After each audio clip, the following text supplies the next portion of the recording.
Welcome to the Enlightened Cynic.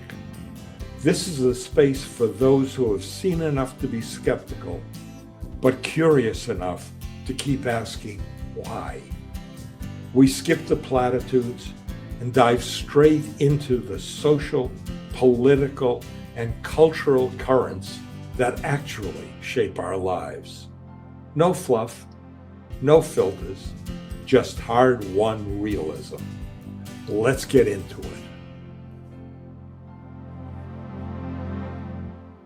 Welcome to the Enlightened Cynic. I'm Dr. Larry Barsh. Most of us assume we speak a neutral language, that everyone else has the accent. My guest has spent his career showing how wrong that is. Dr. Chris Montgomery is a dialectologist at the University of Sheffield in South Yorkshire, England. And his real subject isn't what language is, but what we believe it means. The verdict you reach about a half a second before you've thought anything. Whether the speaker is educated or backward, polished or rough, one of us or not from around here. But what makes Chris unusual is where he points that lens. He leads the United Kingdom Swear Map, a national consensus of how Britain actually curses. I asked him here because everything this show chews on, class, belonging, power, and the machines we've built to talk back to us, runs through how we hear one another. And here in the States, we're in a strange moment for it. A president who's made profanity routine in a way no other president ever has. The reflex is to clutch pearls or to cheer. I'd rather understand it.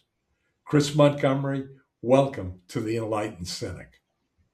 It's good to be here. A lot of my listeners met your work through that New York Times article, Hey Bampot, can you tell real British insults from fakes? Most of us flunked the test completely because the real ones sound like gibberish to us as much as the gibberish ones do. So stop me there. What does it tell you that a word can be instantly loaded for one person and pure gibberish for another? Well, I mean, this is the fascinating thing about language. So we have very particular ways in which we might use words or phrases in specific locations, and they may be just very, very meaningful in those places or in those spaces, and not at all meaningful elsewhere. And this is it's a facet of language. It's a facet of language that certain expressions, certain ways of talking, certain words, indeed, might just not carry those same important social meanings for people outside a community that they do within a community. So when you were thinking about certain words seeming like gibberish, and certain words perhaps being a little bit more familiar to you, but used in a slightly different way. This is how language works all the time, perhaps sometimes more subtly than words. So certain sounds might carry a particular connotation within a particular social group, in a particular social setting, that just don't have that same meaning outside of those, even if they're sounds that we sort of use all the time.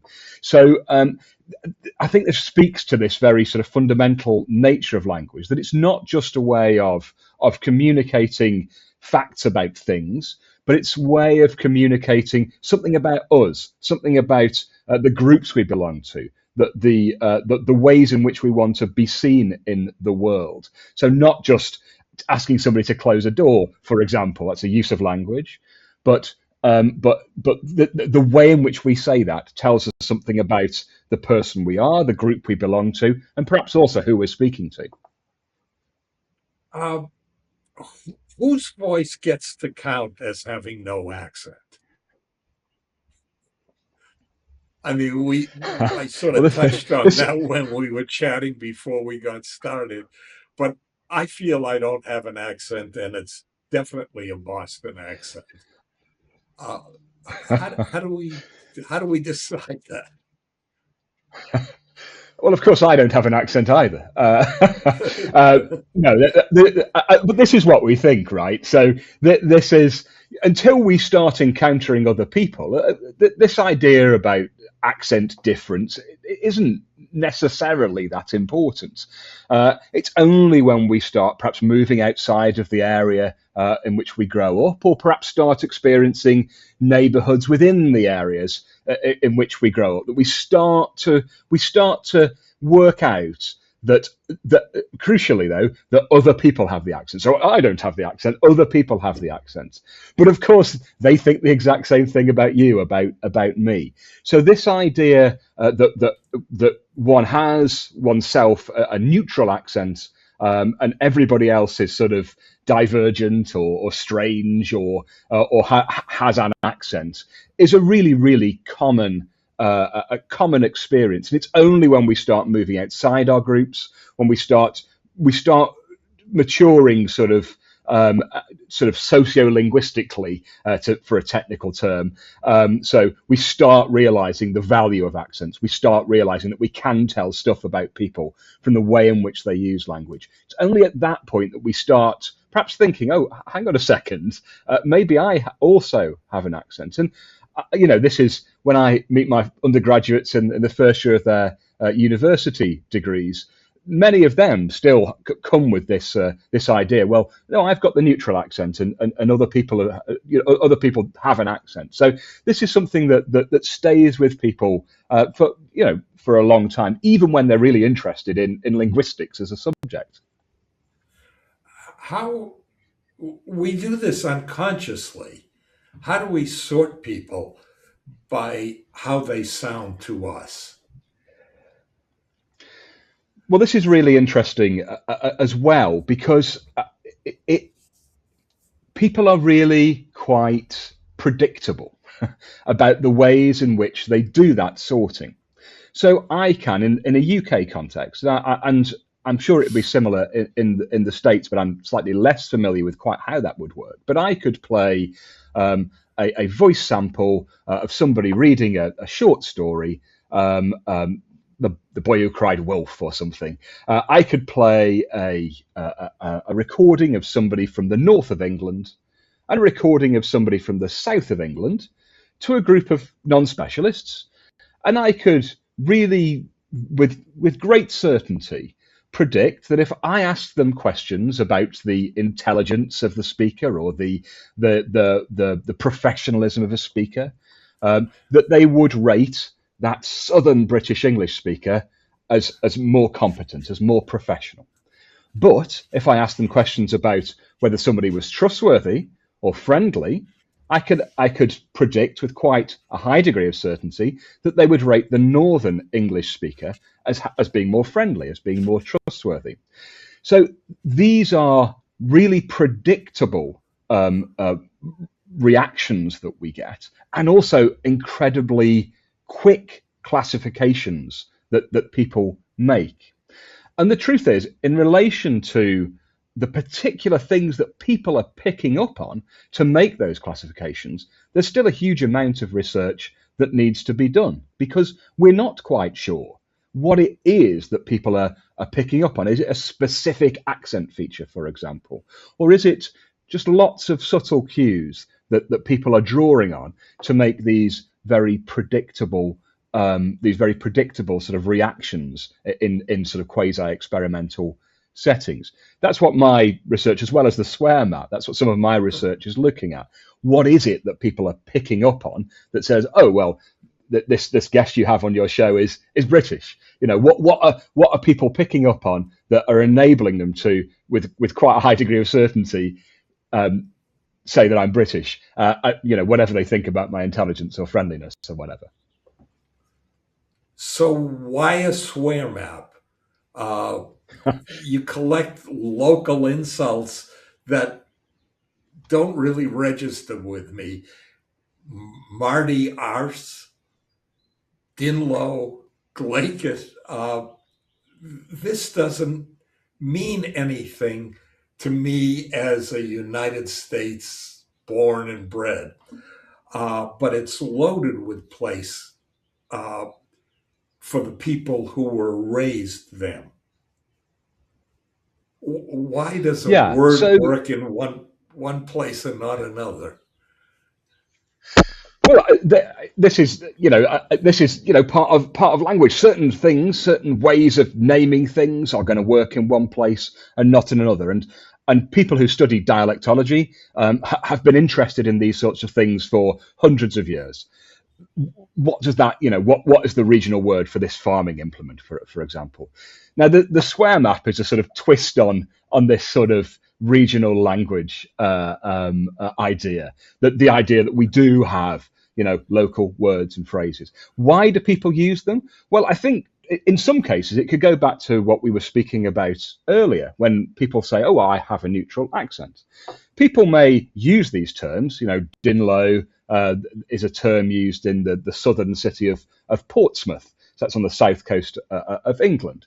This is a term that I had never heard before either. But it's a really widely used term within Portsmouth, simply to mean idiot. And this is something that's passed down from generation to generation. It's used in certain social groups, and only when people sort of use the term in Southampton, which is very close to Portsmouth, very close even in an English sense, but practically next to each other in a United States sense, I'm sure. Only when they go to Southampton and use the term does it mark them out as somebody from Portsmouth, and then there's a great deal of rivalry there. So these terms are often used because people don't know necessarily that they've not got wider currency. Okay, that they are terms that are passed down, terms that are just local to the area. People don't realise they're not local until they leave the area or use it in a context in which they've got other people around them. Then the interesting thing might happen. People might sort of move away from using that term, or they may want to use it as a way of asserting their identity. They may want to say, well, I'm a proud person from Portsmouth, for this Dinlow example, and I want people to know that. So I'm going to use that, and I'm going to have people meet me with confusion, so I can explain, oh, this is a term used from where I'm from, and it's really useful, and everybody knows it there. And so it's a way of sort of positing identity. And again, this is similar to many other forms of language, many other ways of saying things, words that you might use, grammatical constructions that you might use, a particular accent feature that you might have. It might be really useful for you to deploy it to demonstrate that you are part of the outgroup, that you are proud perhaps of being where you're from. So there are a couple of reasons why people might use words that perhaps don't have a great currency elsewhere. They might use them simply because they're unaware that they are local terms, local to themselves. Or they may use them because they're quite aware that they don't have that wider currency, and actually they're useful for portraying a particular identity, especially if we come to swear words. These things might be quite embedded in the way in which people use language, and it might take a bit more processing time to call somebody something other than Dinlow, for example, and the moment may have passed. So there's perhaps a sort of processing. Go ahead, say it. We're dealing with adults here. So it's not necessarily a swear word, but it's a local vernacular expression that identifies where someone is from. It can do. And with the swear map, the data that we've collected, what we found is there seems to be sort of two main classes, I think, of the words that people have provided. One are those idiot terms. So just terms for idiot that are really hyperlocal, that do seem to be used. And you gave some examples of those earlier.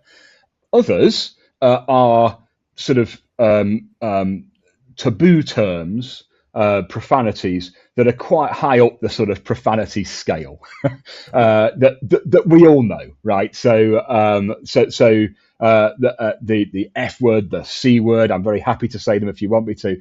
Um, uh, but being used in really quite inventive ways. So sort of being used as multi-word compounds, or having an interesting affix on the end of the word to do particular things. So people being really quite inventive with the way in which they're using these rather more sort of standard, quite taboo terms, but using them in an inventive, in a playful way in some respects. And they may be more sort of within friendship groups, within sort of certain social circles, perhaps within particular communities that might be less geographically bounded, internet communities and stuff like that. That's what we need to sort of probe a little bit further now. So what we've done is we've collected thousands of terms from hundreds of respondents across England, Scotland, Wales, and Northern Ireland. And what we need to do now is really get into the details of what people have given us and look at just how widespread these are. But these are the main classes: the idiot terms, which seem to be really local, and then the creative uses of more widespread terms that seem to perhaps be playful, signaling particular emotion, particular social situations. And then we get into another website called Modern Toss. Yes. The signature piece is a periodic table of swearing, push button. Yeah. Describe that a little bit for me. Well, Modern Toss are they're a satirical arts organisation, and they've been going for 20 years or so. And they're really interested in profanity. They're really interested in swearing. They've sort of got a really interesting take on modern life, in particular, sort of office life as well. And so they had a couple of TV shows on a national network here, Channel 4, a decade or so ago.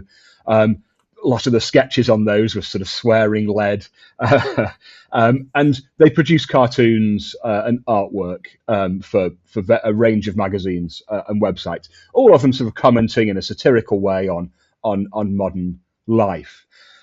As you say, they also, I think in around 2010, 2011, created a periodic table of swearing, sort of taking on their interest in swearing. And so it's laid out as the periodic table of the elements, but we've got and a similar sort of classifications of swear words, going from rather more benign things to rather more the heavy elements, I think they call them. And yeah, I've seen this in action. So I've seen this on their retrospective exhibition last year. The whole periodic table, the push button interface, and people taking great delight in pushing these buttons and having this installation swear back at them. And apparently the actor who recorded the swear words was delighted to have done it as well.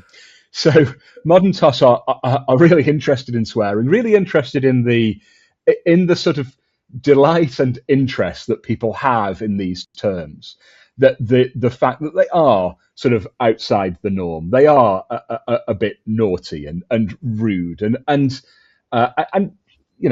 people do engage with that sort of thing. So they approached the University of Sheffield sort of around the point at which they were doing this exhibition, because they were touring it around the country, and I think they got a sense that actually, as they were moving from place to place, people were interacting with this in slightly different ways, and they started to realise there might be a sort of regional dimension to swearing. So they approached us at the University of Sheffield, and me in particular, because of my background in dialectology, so in how people use language in local areas, and asked, is there anything in this? Is there a potential project here? And I thought, well, yes, there may well be, because there has not been anything like this done in the UK before. And so together with Modern Toss, we launched this swear map and involved my undergraduate students in it as well. So they were collecting some data for us.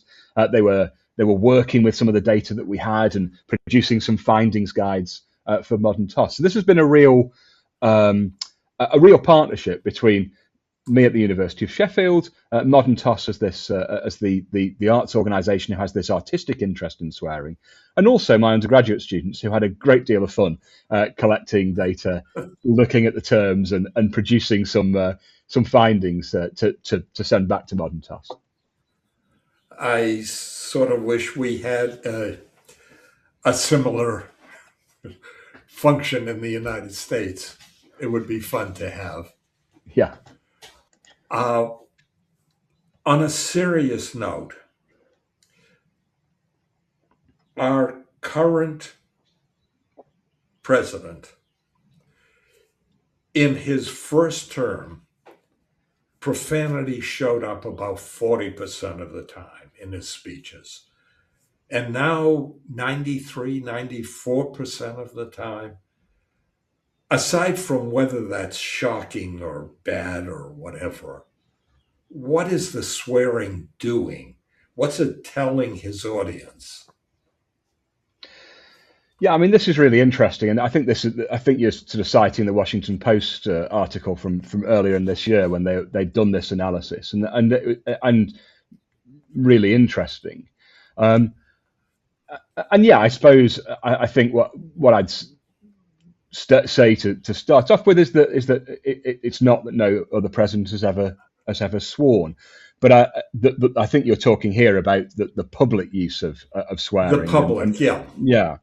And so, and in terms of what that's doing, I think there are a number of things that might be doing, and I think that whenever we speak, we're speaking to a particular audience, okay, and that's not just when we're on stage doing a rally speech or performing a presidential address.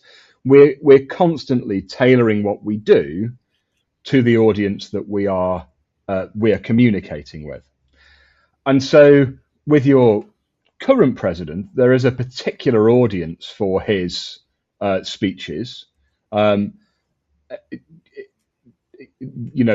I think it's perhaps safe to say from a distance from across the Atlantic that the United States feels particularly polarized, and so there's a particular audience for your president's public utterances, and what that audience seems to prize above all else is that sense of authenticity, that sense of not being a conventional politician, the sense of a sort of shared transgression that both the speaker and the audience are breaking the rules together. The other thing is that it does create a response. It does turn the speech, the politics into a particular spectacle. So I think there's authenticity there, the performance of authenticity. Whether we believe it's authentic or not, there's a performance of that. There's that shared transgression, turning it into a spectacle, and also it seems to help to identify enemies in the public utterances. So making that speech targeted. So I think that there are a number of things going on, but I think it's important to sort of stress that this seems to be being done for a particular audience that appreciates language being used in that way. So with your current president's case, it sort of depends on the idea that the sort of conventional way of doing politics isn't working, is fake, is broken. So using swearing, using profanity seems to be used to provide evidence of a particular version of the truth. Is it an attempt to be part of a group or a recognition of a group's feeling in general? I think that that is certainly possible. That it's a that it's signaling group membership, signaling group belonging, and that's what we do with language all the time, right? So that when we were talking about slightly less serious issues earlier, the way in which we use language is a powerful way of asserting our identity, of staking out a particular claim to be a particular type of person. And so it should be no surprise that a president would want to do that. Now, in previous years, with previous presidents, there may have been a sense that there's a greater number of people to play for in terms of that shared identity. In a highly polarized political setting where half the people have sort of switched off already, I think there's probably an even more important role for signaling that you're still one of us, because you need to maximize the electoral returns from the smaller pool that you have. I think. I mean, I'm not a political scientist at all. I observe politics from a distance, so I have some knowledge. But sort of linguistically, it would strike me that portraying oneself as a normal person, inverted commas, who speaks in normal ways, who doesn't speak as traditional politicians speak, I think is particularly useful for a certain section of the population. And we see it when Trump sort of ventriloquizes other people, civil servants or other politicians. He sort of stands up and puts his head back and talks with a different accent and says, "Oh, sir, you told me not." They said, "Don't do this." You see that quite a lot. Trump sort of othering people, using a different voice, essentially, and that's him sort of making explicit, "I'm not that. I'm this." I may be a billionaire who has no interest in you, but I'm really one of you, sort of thing. Well, this is the irony, right? And we see it in the UK as well. We have populist politicians in the UK who have a life very far removed from the majority of the population of the country, but yet seem to be able to talk in a particular way that will that makes them appear one of us, one of the population, when the actual facts of the matter are that they're quite far removed from that.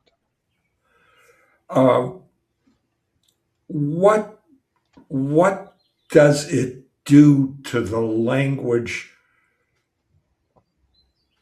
to the public's use of language, when a president sort of breaks down the usual manner of speech of previous presidents, something called the Overton window? Well, I think that it inevitably changes the expectations around the office, around public discourse. It does probably license other people to use similar language. So Hakeem Jeffries earlier in the year, responding to the racist video of the Obamas, used the F word. And whatever one thinks of that happened, and so it would likely the result is that the acceptable language, the acceptable use of language, is broadened to a certain extent to include those profanities. Having said that,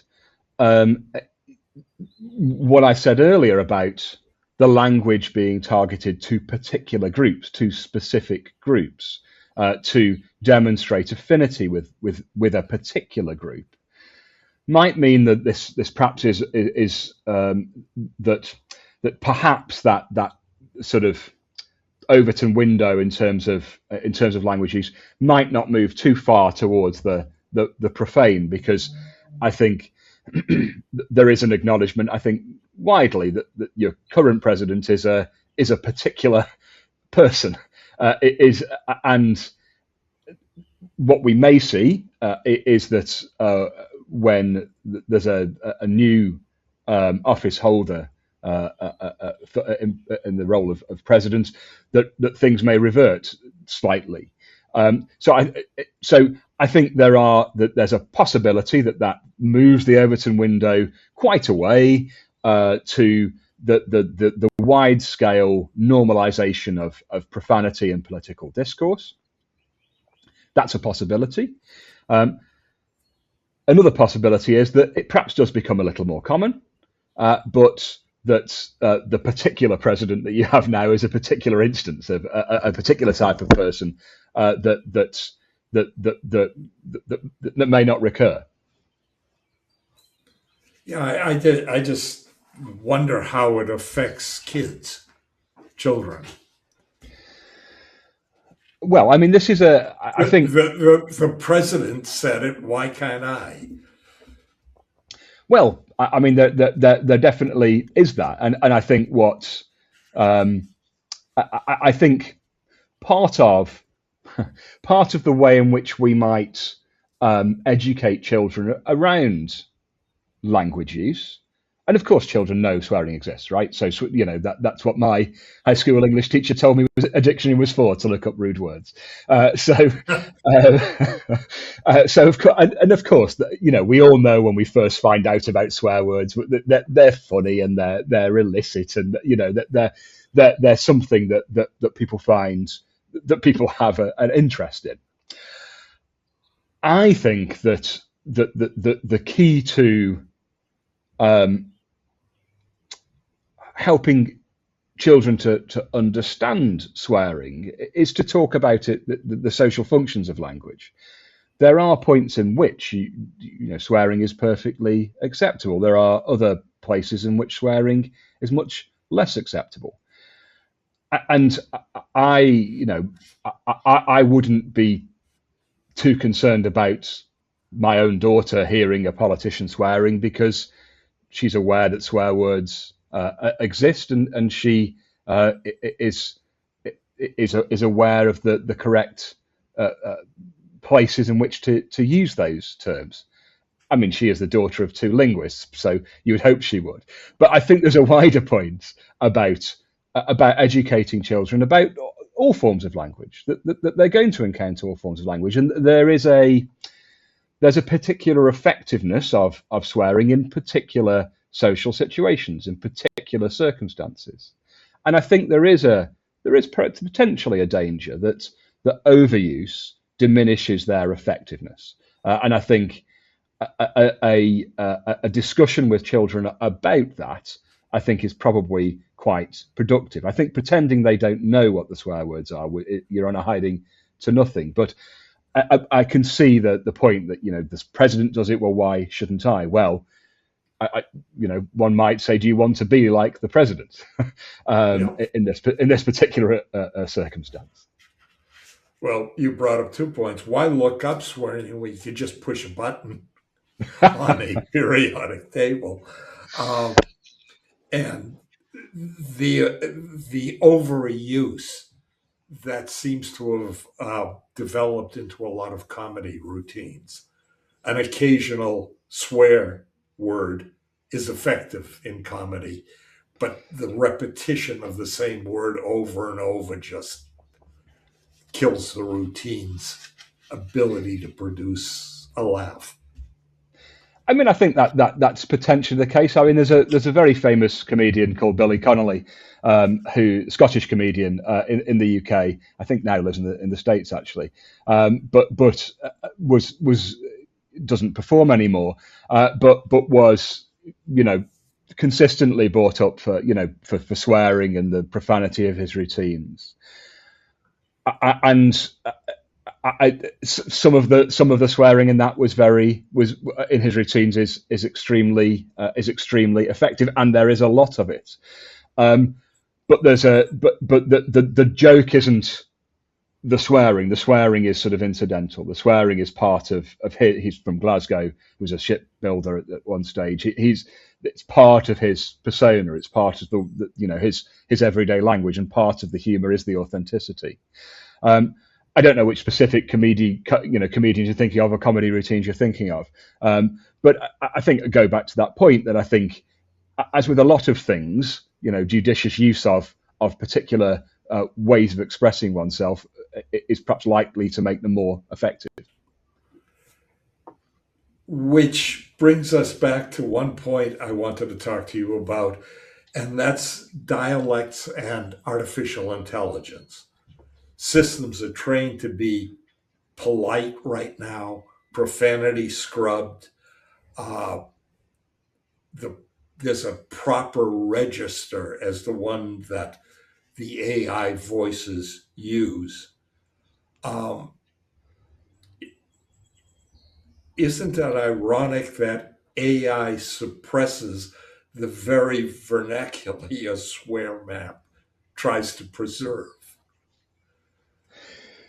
It certainly is ironic, and I think we were talking in our academic department just this week about AI and it's sort of flattening out students' authentic voice. So not obviously we wouldn't expect them to be swearing in the essays they submit to us, but certainly AI and that student work is quite detectable, because it does seem to remove that individuality of the student's essay, their individual creativity. You are right as well that the AI training data tends not to include swearing or profanity, so certainly what an AI chatbot will produce, a generative AI model will produce, is likely to be is likely to have a particular style, and that style is likely to be similar from person to person, in a way that the style differs between different people. When it comes to the swearing, what the swear map really is trying to capture is the language that people use in everyday speech, when they're talking to each other, when they're not on their ChatGPT app on their phone. What we're trying to do is preserve the stuff that people are actually using in their everyday lives, and in that respect, it's really similar to the sorts of types of dialectology study that happened in the past, where what people were really interested in was the language that they were using in their local communities to describe particular terms. So it's very similar to that. So what we're interested in is what people are doing when they're talking to each other, when they're communicating with each other, not when they're communicating with a Gen AI chatbot. And that is what we're interested in. So there is an irony there that we've got a new language technology that people are using in a very widespread fashion, that's producing a particular type of output. And we're trying to sort of say, what are people doing when they're talking to each other?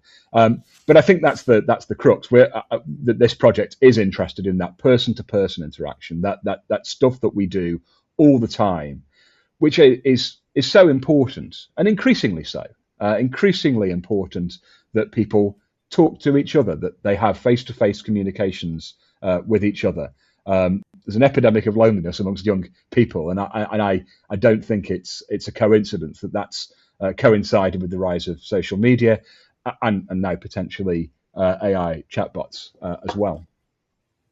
And with the AI chatbots, the accents are scrubbed, and when they're re-added, there's something about the accent that makes it even sound less human. This is interesting. I had a student work on a project a year ago with me on how people react, what their perceptions are of AI produced voices, and she let me know there's actually a Northern English version of Siri, which I was going to say that. I then set my Siri to be the Northern English woman that she told me about, and it feels a bit more feels a bit less strange. But again, there is it doesn't feel quite natural, and of course it's not. And so there's this uncanny valley effect that you have where something is just not quite right. Something's a little bit off, and especially when something is trying to simulate a particular accent, what it's going to do is it's probably going to pick up on some sort of highly salient, accent features to use, and cut out some things that are perhaps less obvious. And it's that sort of richness and texture of the human voice and the way in which a human communicates that an AI voice perhaps misses out on, which is perhaps the reason for people feeling like it's there, but it's not quite there. And that makes people feel a little uneasy, I think. When do we lose that, though? We've lost it in the ability to distinguish a real photograph from an AI generated photograph. So it's an assumption that we're going to lose the ability to distinguish an artificial voice from a human voice. That is a potential risk. It's a potential, that is potentially something that will happen. The example that you give of a photograph is good. I mean, some AI generated photographs are more realistic than others. Thinking back to your current president again, Flying a jet over a city, yeah, potentially, or the doctor image, yeah. depending on your perspective. Yeah. So certain things are more, but obviously there are other photographs that look perfectly plausible that don't have an 80-year-old man flying a fighter jet over a city. So there is an issue there, and I think when thinking about voice again and losing that ability to discriminate and to distinguish between an AI generated voice and a human generated voice, that could become an issue. Now, one of the ways in which this is already being used is in sort of frontline councils in the UK, for example, where there are companies that are using AI conversation agents, and I've done some work with an AI company around accents in that respect, to sort of screen calls and put people to get people in possession of the right information.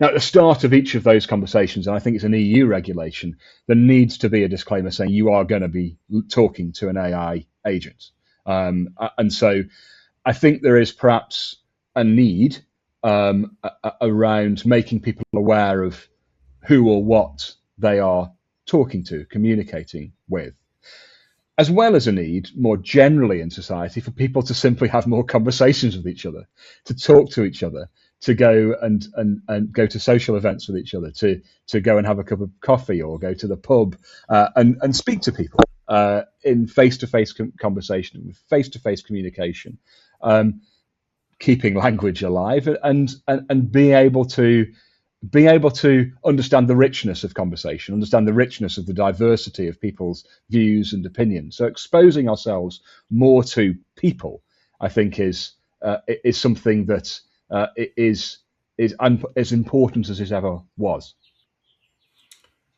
And I think that points out one of the dangers of quote unquote conversations with AI when you turn on the microphone as opposed to typing in the question you want to quote unquote discuss.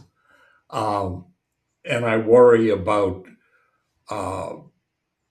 some of the stories about kids having conversations with an AI that leads to suicide and other possible dangers. I think unregulated online spaces can be particularly dangerous for children. We've seen that in the UK. There are moves to ban all social media for children under the age of 16 in the UK. Whether that happens or not, because we're going to have a new prime minister, I don't know. But there, that's already happened in Australia, and that's not particularly about chatbots or Gen AI conversational tools or platforms, but these unregulated spaces in which lonely, anxious people might find themselves, I think are potentially dangerous. This isn't the point about language, and again, I'm an expert on language and not sort of social policy or anything like that. But it would strike me there's some responsibility that needs to be exercised by people who provide platforms to ensure that there are in a AI conversation, if that starts going down a particular route, that there are automatically sources of help and support flagged, that there are some safeguards built into those systems. I don't have any specific cases about AI and this particular outcome, but I certainly know, in the social media landscape, there have certainly been unfortunate deaths of young people as a result of social media, seemingly as a result of social media content. And again, I think these unregulated spaces can be dangerous for younger people.